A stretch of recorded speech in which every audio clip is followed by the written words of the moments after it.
Israeli বাহিনীর বিধিনিষেধ উপেক্ষা করে শুক্রবার ভোরেই জেরুজালেমের আল আকসা মসজিদে ঢল নামে মুসল্লিদের। পবিত্র ঈদুল আজহার নামাজে অংশ নিতে কানায় কানায় পূর্ণ হয় মসজিদ প্রাঙ্গণ। জামাতে নামাজ আদায় করেন হাজার হাজার ফিলিস্তিনি।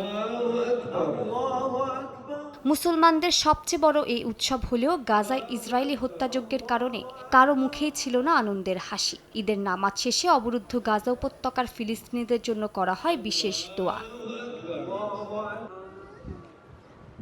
প্রতি বছরের মতো এবারও কুয়েতে বসবাসরত প্রবাসী বাংলাদেশিরা বিভিন্ন স্থানে ঈদের নামাজ আদায় করেন। অনেক স্থানে বাংলা ভাষায় খুতবার আয়োজন করা হয়। কুয়েতে সবচেয়ে বড় ঈদের নামাজ অনুষ্ঠিত হয় মসজিদ আল কেবির বা গ্র্যান্ড মসজিদে। সংযুক্ত আরব আমিরাতে যথাযোগ্য মর্যাদায় ঈদুল আজহা উদযাপিত হয়েছে। দেশটিতে অবস্থানরত প্রবাসী বাংলাদেশিরা স্বতঃস্ফূর্তভাবে ঈদের জামাতে শরিক হন। জামাত শেষে পশু কোরবানি দেন প্রবাসী বাংলাদেশিরা।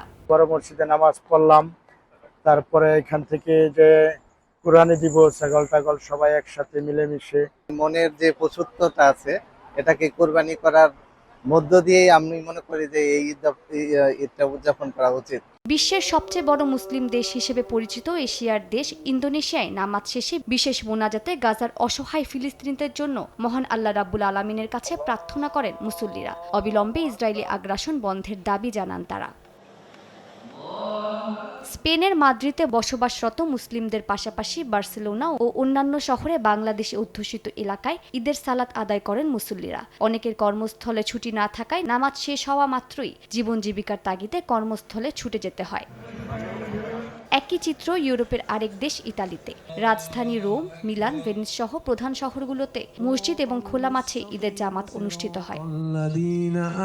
বরাবরের মতোই জার্মানিতে ঈদের সবচেয়ে বড় জামাত অনুষ্ঠিত হয়েছে রাজধানী বার্লিনের পুরানো বিমানবন্দর টেম্পল হফার মাঠে। মঙ্গল কামনা করে দোয়া করা হয় জাতি, ধর্ম, বর্ণ নির্বিশেষে সর্বস্তরের প্রবাসীদের জন্য। খোলা জায়গায় পশু কোরবানির অনুমোদন না থাকায় ঈদ জামাতের পরপরই প্রবাসীরা ছুটে যান কোরবানির নির্ধারিত স্থানে।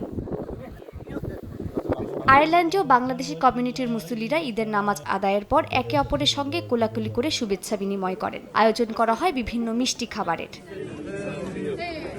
মালিহা সুহরওয়ার্দী, সময় সংবাদ।